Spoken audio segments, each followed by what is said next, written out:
Right, hello everybody. My name is Margaret Challenger and I'm going to talk to you today about a book written by Carolyn Hornblow, RN, which is entitled What's Next?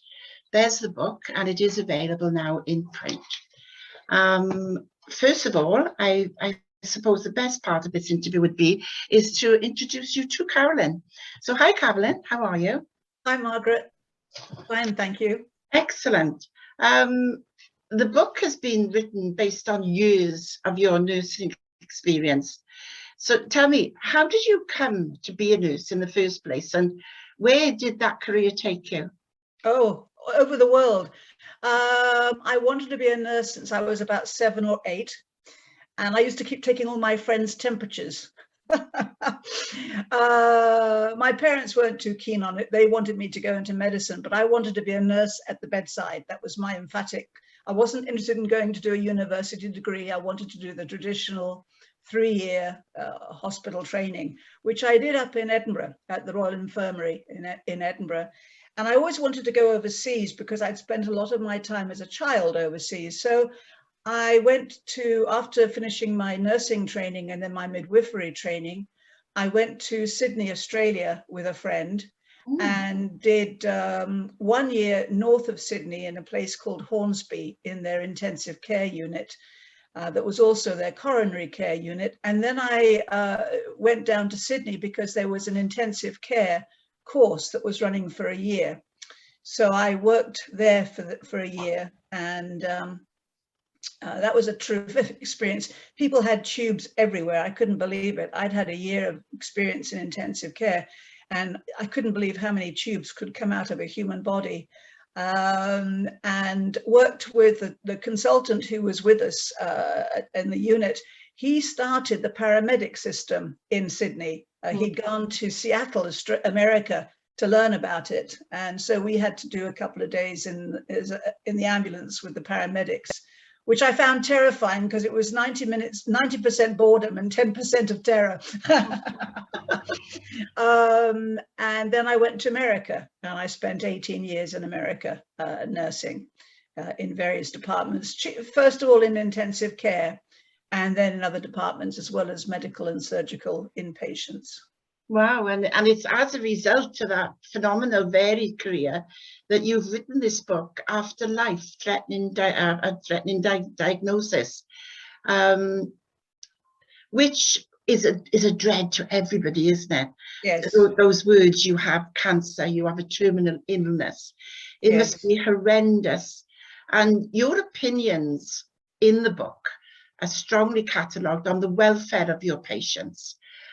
Throughout the book, it's the care of your patients. Is that what prompted you to write it?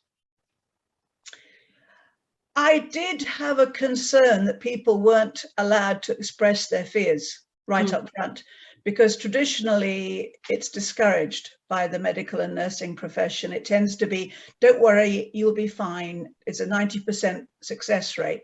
Well, of course, we as human beings worry about that 10% that don't, don't recover.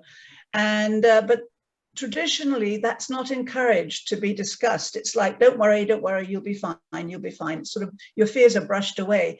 And your family and friends tend not to want to bring it up in case they stress you, and you don't want to bring it up to them in case it upsets them.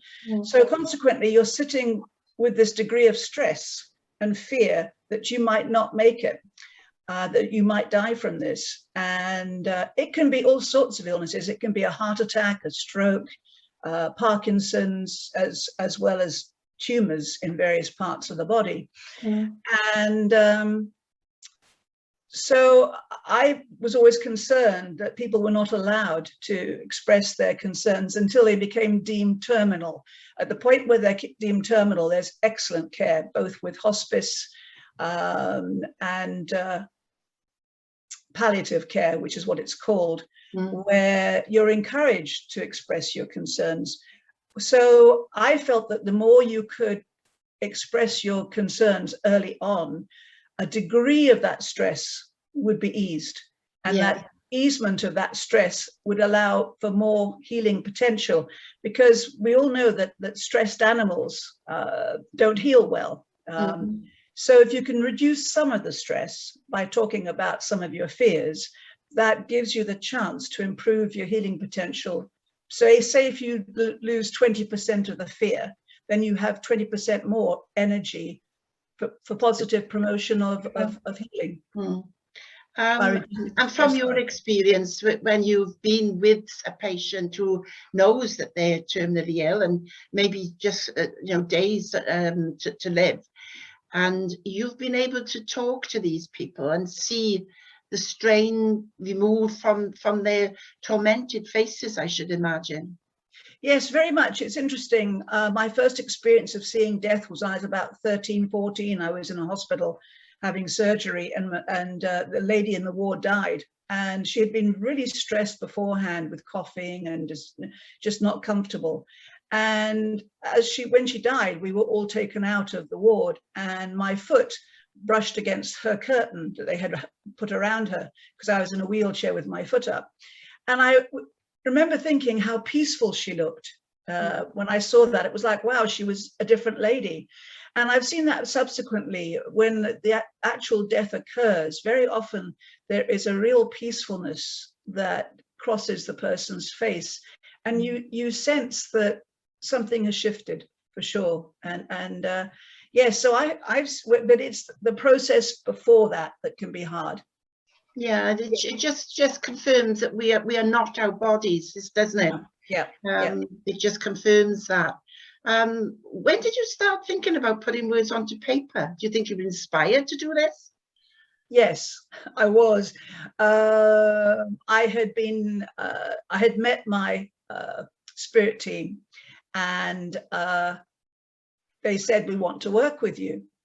So after I got over the shock of suddenly hearing voices and not realizing I hadn't gone crazy, I said, well, okay, if you want to work with me, what do you want to do? And they said, we want to write a book, which really surprised me because I had no plans on writing a book. And about 2 months after that, I started being woken up about 4 a.m. and I knew I had to write. So I got a journal, got a piece of paper and started writing. And basically it was 3 weeks every morning being woken up at 4 a.m. and then going back to bed at 6 a.m. and going back to sleep very quickly until I had to get up at 7 to go to work. And so it was constant every day, but for 3 weeks only. And then it stopped and it was all done. And it literally was inspiration. I mean, I had no plans on writing a book. I didn't know what the book was going to even be about. And it just started. And then after the 3 weeks, I added more of my own personal experiences to it. In fact, I probably made it unnecessarily wordy. It could probably have stood alone with just what I had heard and been inspired to write. Right, it's full of interesting facts and such helpful facts and quotes. And from someone who, but looking at it as if I was ill, I could see the depth of your caring in there, but the depth of the knowledge that I, as a reader, have obtained from it, it's quite amazing. Did lockdown have any benefits on you, putting pen to paper, publishing the book? Absolutely. The book was written several years ago, and then it sat on my computer. And when COVID came along, I had tried a little bit to publish it, but nothing had really happened. And then when COVID came along, I thought, well, if this bug doesn't kill me, I want to be creative. So I decided to edit the book and put a note out to our local community website, which had been formed because of COVID. And somebody came to me and said, well, did you realize you could get it edited by the publisher? And I said, no. So he very kindly put my book suggestion to his publisher, and lo and behold, they took it and ran with it. So that was amazing, because I think the hardest thing about a book is getting it published. So it took about a year for all the stuff back and forth and publishing, but it came out 2 months ago. And it's been published by a company called Routledge.com, who apparently are a very well-known publisher. They're based in England, but they have branches worldwide, and they're promoting it worldwide for me. And it's coming out as a hardback, a paperback, and an ebook. Excellent. And the book gives the patient and their families a lot of useful information. Is this something that you gained from personal experience, such as you referred to the 7 complementary therapies? I mean, where does one start to find things like that? Usually there are journals around the areas that you live in that talk about, there'll be adverts for different people who do complementary therapy. I do stress in the book to combine complementary therapy along with traditional medicine. There's another word for it, which is called alternative, and I don't like that word because I don't think it is alternative, it's complementary. So, you know, massage or acupuncture, usually friends might talk to you about it. Oftentimes there are centers that you can go into and ask and find out what the person's qualification is. What suits one person may not suit another. So do you have any practice in any of these complementary therapies? Yes, I trained in massage and in reflexology, which is a massage of the feet to affect certain areas. Chiefly what I did was a technique called Bowen technique, B-O-W-E-N, Bowen technique therapy. And I found that highly effective. And I ran a clinic with that for 15 years and retired about 2 years ago, but it's a highly effective therapy for lots of different conditions.